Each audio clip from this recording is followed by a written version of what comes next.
Alright, so, we just got back from seeing The Possession, and, I will just say this really quick. This is $10.50. I'm never getting back. The last 5 minutes of the movie is wait, you know what? pretty ridiculous. Let's just talk about that, at the end of this review, so we don't spoil it for all of the assholes that want to spend $10.50 to go see this movie. Even though it's 2 weeks old. Yeah, it's like 3 weeks old now, but still, people were going to see it. I was pretty. Oh yeah, we were both people pretty surprised. But you know what? There were a lot of African Americans in the theater. They also made funny jokes. Yes, as we will point out, like right now, there were a lot of African Americans in the theater, and they were technically laughing their asses off at this movie because it was so terrible. And there is this the one guy, and I have to include this now because I will forget by the end of this review. I guess apparently the devil's name is do you want to say it? Abizabu? No, Isn't it's that it? Abizu. Abizu. I keep wanting to say Abu Dhabi for some reason from like Zoom. But the devil's name is Abizu, and he apparently is in this Dybbuk. Is it a Dybbuk? It's called a Dybbuk. It's like it's a Hebrew devil. I thought it was a Jewish box. It's Hebrew. Okay. It's a Hebrew so it's a Hebrew box, I guess. And one day, as you can see from the trailer, one day the Emily decides to go to a garage sale with her father Clyde and her other sister. I think is it Hannah? Yeah, it's Hannah. And she buys the box, and then everybody knows all hell breaks loose. Which really wasn't hell, but I mean... They had some scary moments, but like it was mostly just the sound effects. And then they just amped it up. I loved that editing job where it was like a scream that was going like, ah! And then it's like... Yeah. That is probably the greatest like editing that I've ever seen, but the movie was still bad. Yeah, I didn't like how they were going from like one scene, like it was scary, and then to like a calm scene. Because you know what? That's because just finish the scene. That's what I was saying too. I was like, you know how like and you might want to mute this if you haven't seen it. Yeah, I think we should do like a hand signal. Okay, if you haven't seen the movie, just mute this, and we will go like this when we're done talking about it. Like the scene where she was. Like the very last scene of the movie, where it was not the scene that you were talking about, but the scene where she's like in like this shower type of shower thing, and her dad is there, and then they're all hugging it out, and and it's it's like they're really amped up into the moment, and then it's like all of a sudden it dies down. It's like, Are you trying to finish the scene here, or are you just trying to fuck with our minds? Well, if you look at it, I mean, like, the guy was like, take me instead, and then, like, you're like, they're trying to make it seem as if you should be surprised about the demon actually going into the guy. Not really. But they're making it seem as if I mean, it's, like, common sense. The guy's been saying, take me instead. I mean, of course, he's going to take someone who's willing. Alright. Okay, we're done. Yeah, we're done talking about it. Okay, yeah, that's a new hand signal. But do you want to talk about the acting in here? Because I know it was Jeffrey D. Morgan who played Clyde in here. I thought he did a fantastic job.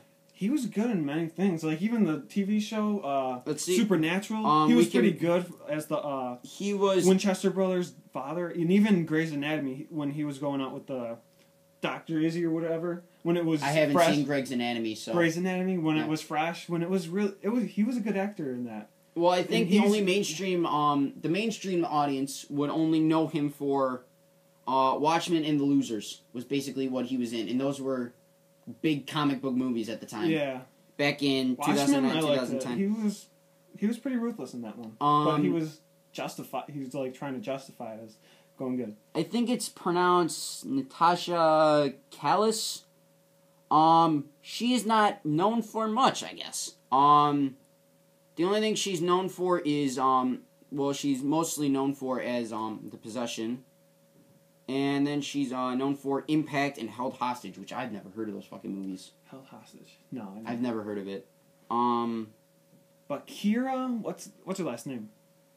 Kira Sedgwick.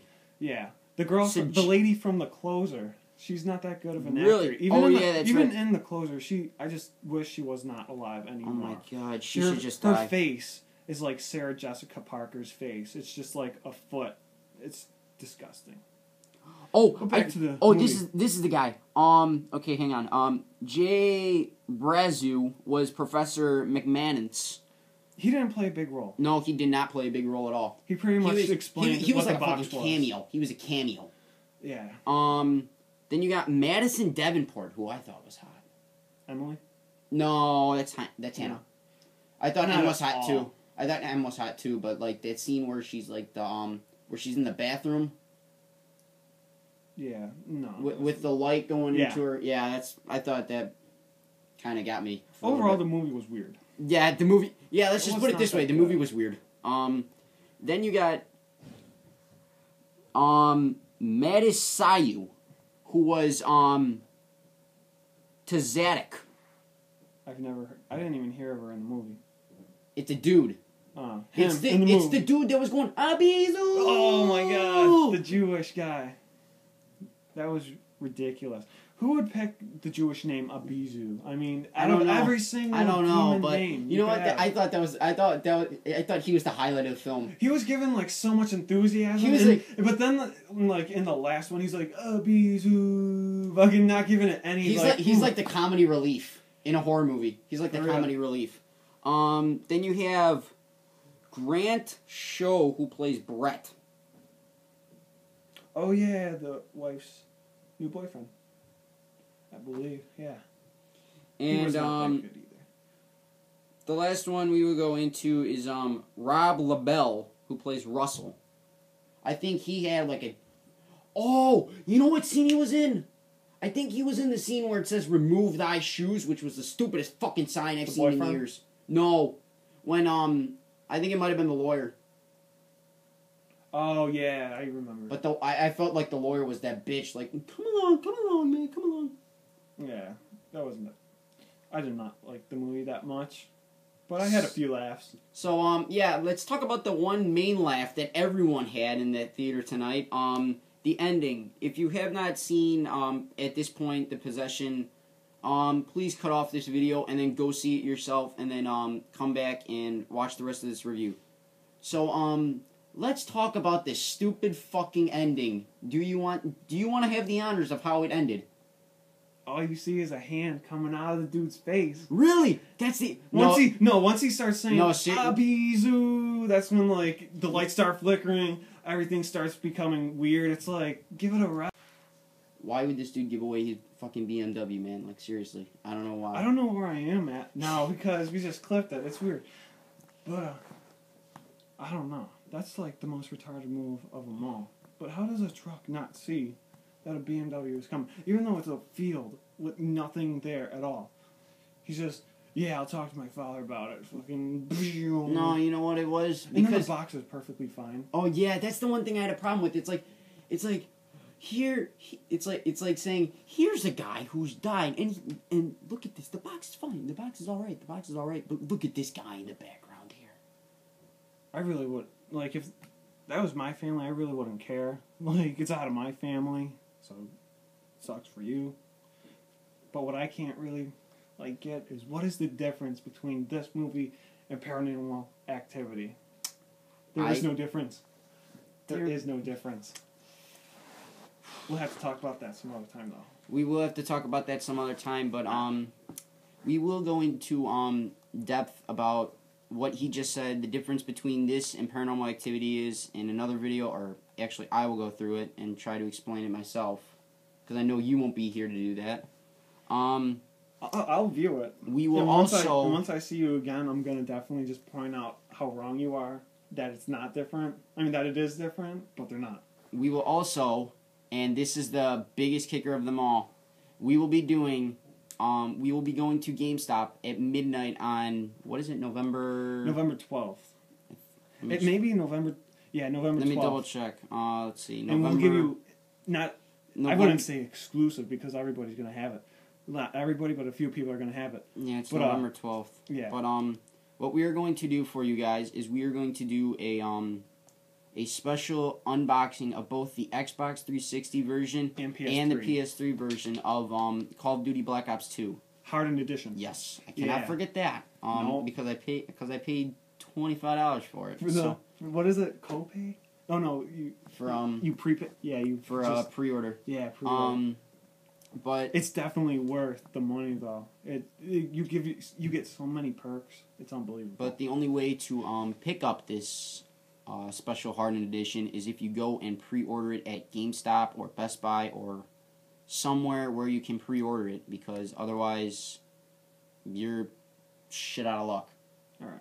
And I guess that's it. Oh yeah, before we go, if you see this, look on my YouTube channel too, because I'm definitely gonna post it on mine. It's CPT Stone, STONE 1. I think we will be doing I will be doing your unboxing, and then you will be doing my unboxing of the Yeah. PS3 version. Definitely. So and then we might even, we're gonna do some gameplays too. if you're lucky, I Yeah. was just about to add that if we're lucky, we could even do some gameplay videos of online. First, I'm downloading that shit on my Xbox, so if any scratches, I'm not having any All right, problems. so yeah, let's just end it at this, and Yeah. thank you guys for watching, and be on the lookout for those special reviews coming up sometime soon.